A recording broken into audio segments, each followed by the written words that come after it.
Quiero aprender a escucharte. Quiero saber qué es amarte.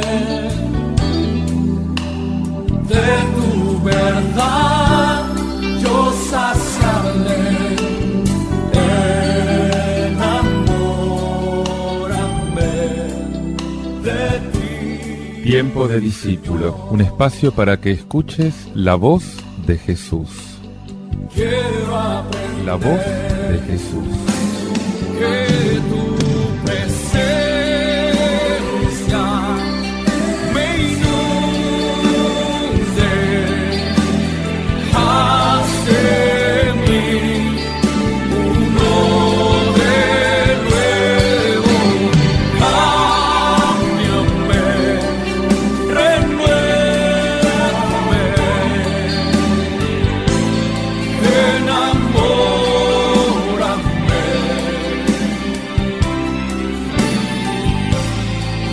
enamórame de ti, Señor. Paz y bien, te habla Fray Alejandro, una vez más contigo en este espacio que el Señor nos regala para sumergirnos en el misterio de su palabra. Quiero presentarte hoy la primera carta a Timoteo del apóstol San Pablo. Sabés que esta carta, aunque esté dirigida a un individuo, en realidad mira a los dirigentes de la comunidad cristiana y sobre todo con el propósito de mejorar la calidad del liderazgo. Vos sabés que uno de los principios en las leyes del liderazgo es que todo se levanta a causa del liderazgo y todo se derrumba a causa del mal liderazgo o de la falta de liderazgo. Y esta carta no desarrolla el tema de las obligaciones y de las funciones de los dirigentes de la comunidad, como lo podría esperar el lector contemporáneo, sino que el autor está interesado sobre todo en determinar cuáles son las cualidades que los líderes tienen que poseer. Escucha lo que dice. Pablo, apóstol de Cristo Jesús, por mandato de Dios, nuestro Salvador, y de Cristo Jesús nuestra esperanza, saluda a Timoteo, su verdadero hijo en la fe. Te deseo la gracia, la misericordia y la paz que proceden de Dios Padre y de Cristo Jesús nuestro Señor. Doy gracias a nuestro Señor Jesucristo, porque me ha fortalecido y me ha considerado digno de confianza, llamándome a su servicio a pesar de mis blasfemias, persecuciones e insolencias anteriores. Pero fui tratado con misericordia, porque cuando no tenía fe, actuaba así por ignorancia, y sobreabundó en mí la gracia de nuestro Señor, junto con la fe y el amor de Cristo Jesús. ¿Sabes que las cartas a Timoteo y a Tito, llamadas cartas pastorales, tienen un carácter distinto del resto de las cartas de San Pablo? Las preocupaciones, el estilo, son totalmente diferentes. Un discípulo muy cercano a San Pablo puede haber intervenido en la redacción de esta carta. O bien Pablo mismo, al final de su vida, pudo encontrarse en una fase verdaderamente nueva de la evolución de las comunidades cristianas. Esto no importa demasiado. En aquel tiempo, como hoy, ocurrían cambios muy rápidos. El caso es que Pablo insiste más sobre las estructuras jerárquicas y la refutación de los errores, justamente para salvaguardar la unidad de la fe, para salvar la tradición auténtica, que es lo que se tiene que entregar a todas las generaciones futuras. Él le escribe a Timoteo, verdadero hijo mío en la fe, dice, te deseo. De hecho, era Pablo el que había convertido a Timoteo. Era un pagano de Listra, en Liconia, de padre griego, de madre judía. Le encontrás el relato en Hechos 16:1. Y también Pablo, el que había confiado a Timoteo un ministerio cuando le impuso las manos. Timoteo estaba con Pablo cuando escribió 7 de sus cartas. Era una persona muy cercana al apóstol. Y sobre todo Pablo le confió misiones muy importantes a este discípulo preferido. al que él llama acá su hijo en la fe. Y nos agrada verdaderamente pensar que Pablo tuvo también estos amigos que le permanecieron fieles cuando tantos otros lo abandonaron. Te deseo, dice, gracia, misericordia y paz de parte de Dios Padre y de Cristo Jesús, Señor nuestro. Pablo no deja de tener presente al Padre de Jesús. Todo deseo salido de sus labios o de su pluma viene de parte de Dios. Doy gracias a aquel que me da fuerza, a Cristo Jesús, dice. Decididamente a Pablo le acompañan siempre esos sentimientos, la alegría, el agradecimiento. Si también fuese esto verdad para nosotros, qué bueno que sería, ¿no es cierto? Tener siempre en el corazón el agradecimiento y la alegría, aún en medio de las dificultades. Ya que me consideró digno de confianza, dice, al encargarme del ministerio, a mí, que antes fui un blasfemo, un perseguidor, un insolente. Este es el Pablo. Pablo agradece al Señor porque le ha regalado la conversión, y él, que perseguía a la iglesia, como le dijo Jesús en el momento de su conversión, habrá sido elegido para propagar el mensaje de la fe. Pablo se acuerda de su propia conversión, que viene de muy lejos. Él era perseguidor, ferozmente opuesto al cristianismo. Y lo que emociona a Pablo no son los esfuerzos que pudo haber hecho para cambiar de rumbo, sino la confianza que Dios le manifestó, la confianza que Dios le tuvo. Dice, Cristo me perdonó porque obré por ignorancia, porque no tenía fe. Pablo propone como buena nueva su propia experiencia. Dice, soy un pecador perdonado. Pablo ha experimentado lo profundo del perdón. Pablo experimentó la reconciliación. Y por eso puede hablar desde ese perdón. Admirado, extasiado por la confianza que Dios puso en él.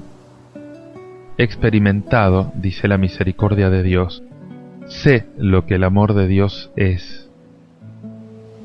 Traten de saberlo también ustedes. Y Pablo llegará a decir, soy un incrédulo que ha pasado a ser creyente. Yo no tenía fe, yo estaba en la ignorancia. De ese modo, para nosotros también nuestras preguntas, nuestras dudas sobre la fe pueden llegar a ser una misteriosa comunión con los no creyentes. Una comunión que nos ayuda a encontrar palabras oportunas justamente para producir una comunicación verdadera. Dice Pablo, pero la gracia de nuestro Señor sobreabundó en mí, juntamente con la fe y el amor de Cristo Jesús. Es una de las grandes constantes en las afirmaciones de San Pablo, la primacía de la gracia, la gratuidad del don de Dios, la justificación por la fe, no por las obras, la salvación considerada como una obra de amor divino. Señor Jesús, sé tú, de veras, el más fuerte, en mi vida de cada día, en mis combates cotidianos. Yo te pido, Señor, porque tú también has tenido misericordia de mí. Me rescataste, confiaste, yo que estaba en pecado, que era un perseguidor de la iglesia, y ahora puedo servirte.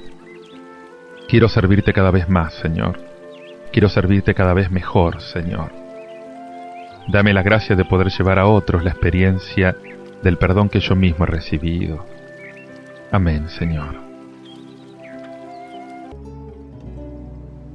La experiencia fundamental de haberse encontrado con el Señor es no querer dejarlo jamás.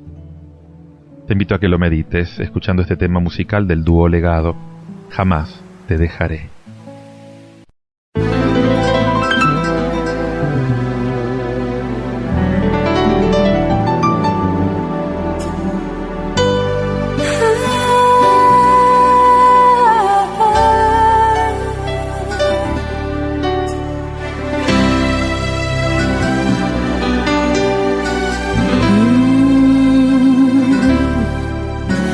Reconozco tu grandeza y tu poder. Reconozco lo que no puedo entender. Solo tú me has dado vida y razón de que existías. Y es por eso que eres hoy mi adoración. Por ti las aves cantan al volar, y por ti las flores cambian de color. Tú me has dado la alegría y la fe que hay en mi vida. Eres tú mi único Dios, Rey y Señor. Jamás te dejaré, en todas partes te busqué, y ahora que eres parte de mi vida, jamás te dejaré. Jamás te dejaré. En mis sueños te encontré. Y ahora que eres parte de mi vida, jamás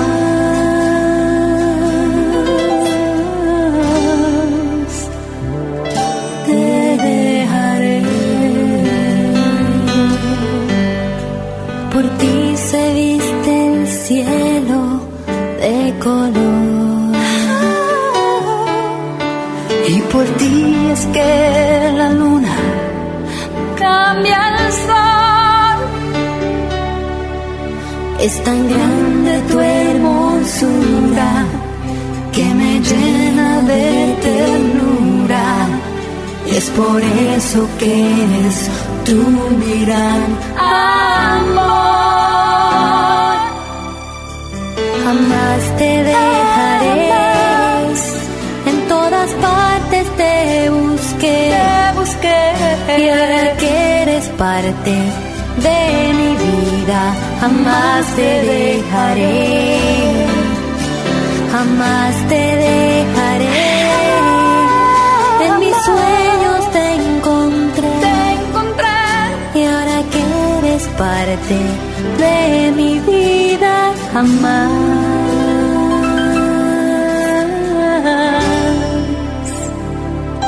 te dejaré.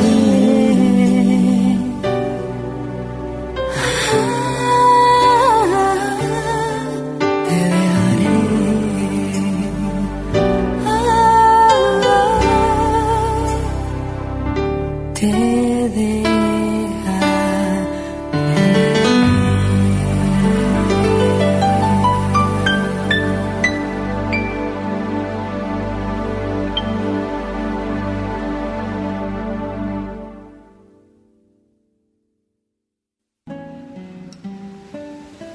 Te invito ahora a que escuches este evangelio, esta proclamación de la palabra de Dios, del Evangelio de San Lucas, capítulo 6, versículos del 37 al 42, en el que Jesús nos invita a no juzgar para no ser juzgados, a no condenar para no ser condenados, a perdonar para ser perdonados. Jesús no está hablando acá del juicio de la condena de parte de los hombres. Tenemos la experiencia de ser juzgados aunque no juzguemos, de ser condenados aunque no condenemos, de no ser perdonados aunque nosotros perdonemos. Pero el Padre Dios no es así. Él no condenará, Él perdonará con su misericordia infinita. Escucha cómo lo relata San Lucas.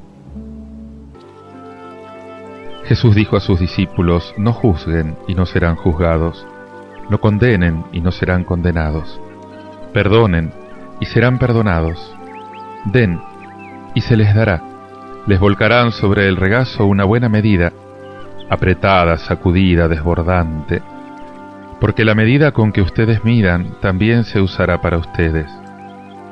Les hizo también esta comparación: ¿puede un ciego guiar a otro ciego? ¿No caerán los dos en un pozo? El discípulo no es superior al maestro, Cuando el discípulo llegue a ser perfecto, será como su maestro. ¿Por qué miras la paja que hay en el ojo de tu hermano y no ves la viga que está en el tuyo? ¿Cómo puedes decir a tu hermano, hermano, deja que te saque la paja de tu ojo, tú, que no ves la viga que tienes en el tuyo? Hipócrita, saca primero la viga de tu ojo, y entonces verás claro para sacar la paja del ojo de tu hermano. Encontramos acá una serie de sentencias de Jesús enlazadas unas a otras por la palabra, la medida, el ojo, el árbol, la boca, la casa. Una repetición de palabras que se suscitan unas a otras en una especie de procedimiento usado por las civilizaciones orales, las que no tienen escritura, justamente para memorizar algunas palabras. Y con esto tenemos un buen testimonio del cuidado con el que las primeras generaciones cristianas conservaron, no en libros, sino en su memoria y en su corazón, las palabras de Jesús. ¿No podríamos también nosotros aprender de memoria textos y citas de Jesús? Qué bueno sería tener esto en cuenta.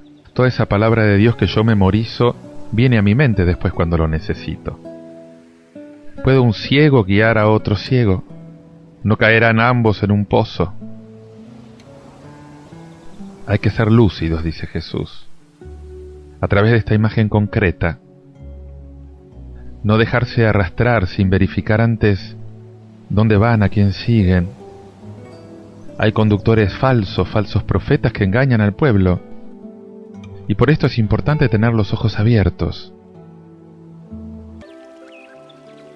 ¿Por qué fijarse en la mota que tiene tu hermano en el ojo y no reparar en la viga que uno propiamente lleva en el propio ojo, en el suyo? Hay que ser lúcidos primero para nosotros mismos. Decía Jesús a través de esta imagen tan concreta: ustedes que desconfían tanto de los falsos conductores, de los falsos profetas, que critican tan fácilmente a sus responsables, a sus hermanos, miren en el fondo de su propia vida. Abran los ojos sobre ustedes mismos. Critíquense, sean ustedes el objeto de su propia crítica. Ustedes que perciben tan fácilmente los defectos de la Iglesia, los defectos de los sacerdotes, de los cristianos que no piensan como ustedes sobre ciertos puntos. Procuren también tener en cuenta los propios defectos. ¿Cómo te permites decirle a tu hermano, hermano, déjame que te saque la paja de tu ojo, y no te fijas en la viga que tienes en el tuyo? Te estás equivocando, sacate primero la viga de tu ojo. El traductor estuvo muy amable, suavizó las palabras de Jesús. El texto griego auténtico es mucho más fuerte, dice: hipócrita, sácate primero la viga de tu ojo. Y nosotros no tratamos muchas veces también de suavizar el Evangelio. No nos gustan las palabras fuertes, sobre todo si nos van dirigidas. Y de nuevo hay que hacer notar que no se trata solo de los demás.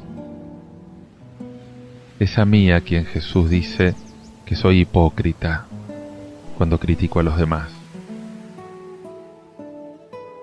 Cuanto más agradable sería la vida a nuestro alrededor si fuéramos más exigentes con nosotros que con los demás.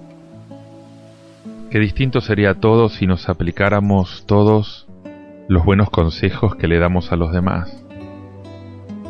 Si tuviéramos el mismo afán en mejorarnos a nosotros mismos que el que tenemos en mejorar a los demás.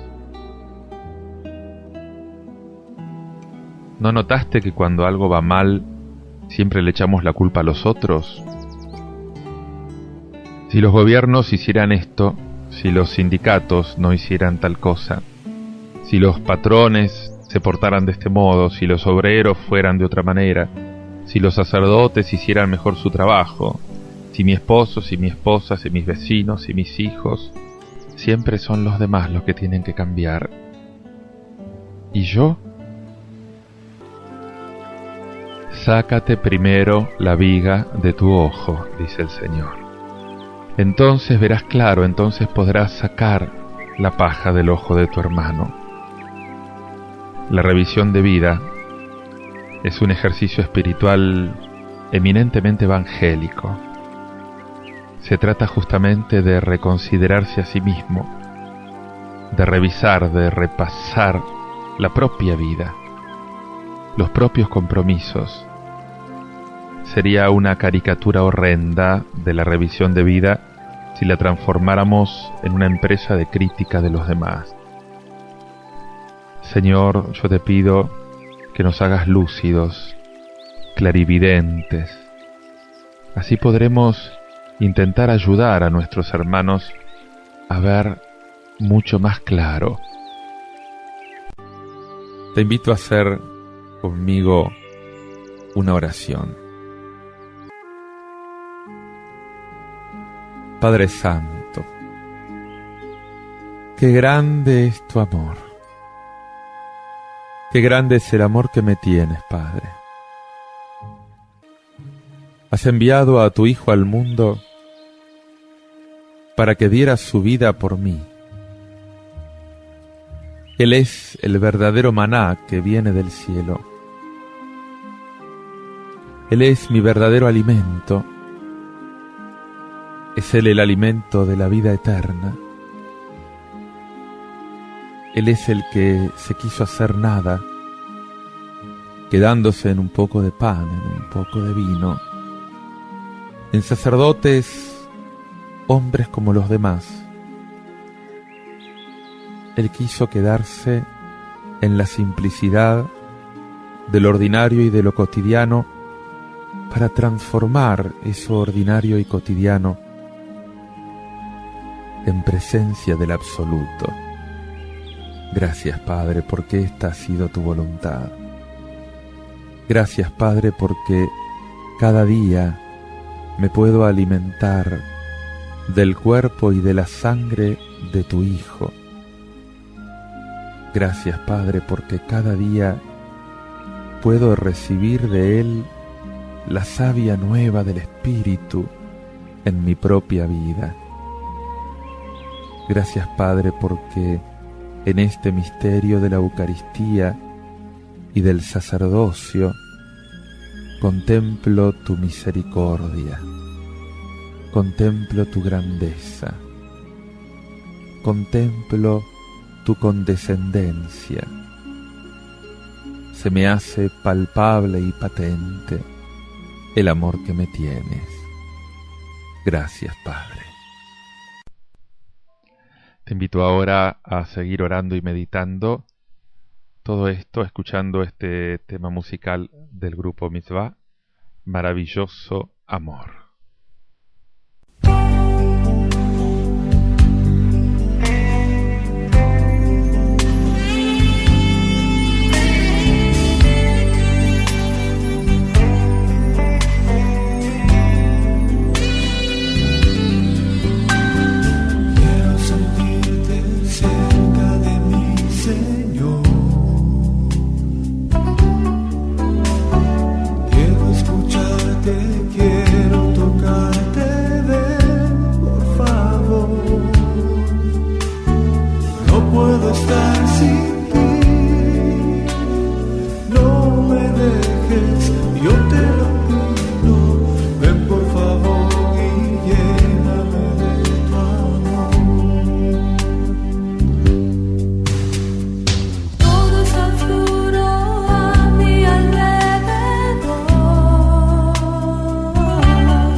Ayúdame, Señor.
siento